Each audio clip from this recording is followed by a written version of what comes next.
Power is not always built with swords. Sometimes it is built with stories. Stories so terrifying that cities surrender before a single soldier arrives.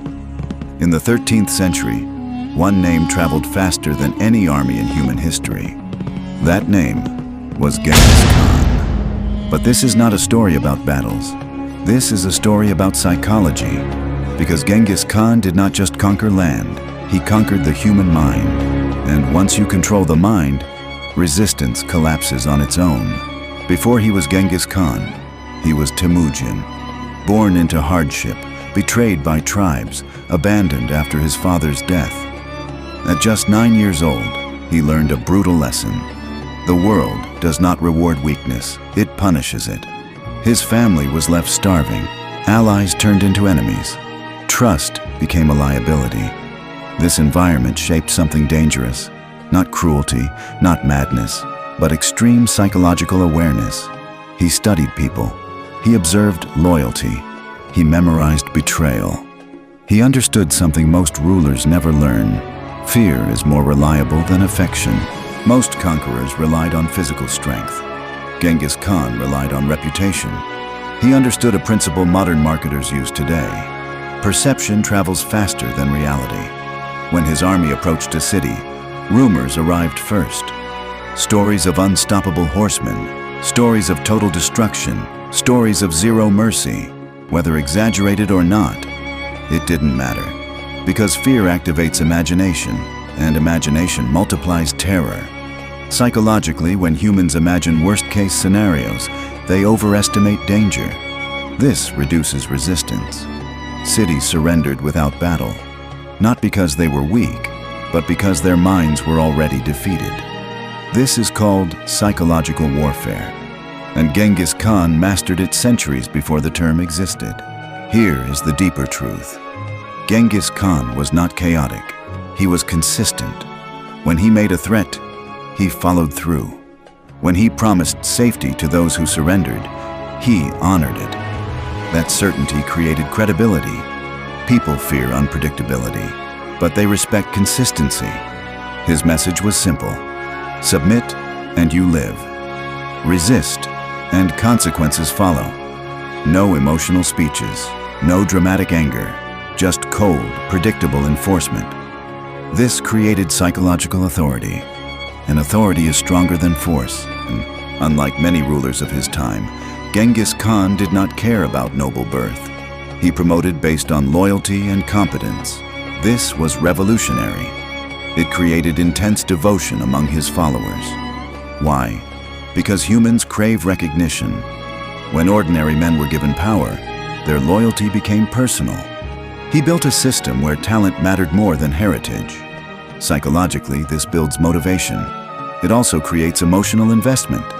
His soldiers weren't fighting for a king, they were fighting for opportunity, and opportunity is a powerful motivator.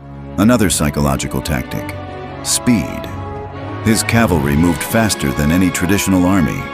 Before enemies could strategize, he struck. Shock disrupts decision-making. When humans face sudden change, their logical processing weakens. Confusion spreads, leaders panic, and panic is contagious. By attacking unexpectedly and retreating strategically, he kept enemies mentally unstable. Exhausted minds make poor decisions, and poor decisions lose wars. Despite his fearsome reputation, Genghis Khan created one of the most structured legal systems of his time, the Yasa Code. Strict laws, clear punishments, defined order. Why is this important? Because fear without structure creates chaos, but fear with law creates stability. His empire allowed religious freedom, protected trade routes, encouraged communication. This balanced terror with governance, and that balance sustained his empire. Many rulers failed because of ego. Genghis Khan did something rare. He learned from enemies. He adopted siege technology from China, administrative systems from Persia, engineering skills from captured experts. Psychologically, adaptability signals intelligence. It prevents stagnation. It reduces vulnerability. He did not care about pride, he cared about results. And results build power. By the time of his death, His empire stretched from Eastern Asia to parts of Europe, the largest contiguous land empire in history. But here is the uncomfortable truth. He did not have modern weapons. He did not have modern communication. He had strategy, reputation, consistency, speed, emotional control, and an understanding of human psychology. His greatest weapon was not the sword, it was perception. Power is rarely about physical dominance. It is about mental dominance. Genghis Khan understood that fear spreads faster than armies, that certainty builds authority, that opportunity builds loyalty, that speed destroys confidence, that emotional control creates leadership. He engineered psychological influence centuries before psychology became a science. And that is why his empire was not just large, it was inevitable. This is not a celebration of violence. It is a study of power, because once you understand how perception controls behavior, you begin to see the patterns. In politics, in corporations, in media, in leadership. The battlefield changes, the psychology remains. History is not just events. It is human behavior under pressure. And those who understand behavior shape the world. Power is not always loud. Sometimes it is simply inevitable. If you learned something new today, comment your biggest takeaway below. What dark historical figures should we break down next? Subscribe for weekly deep dives into power, psychology, and hidden history. And share this video with someone who needs to understand how influence really works.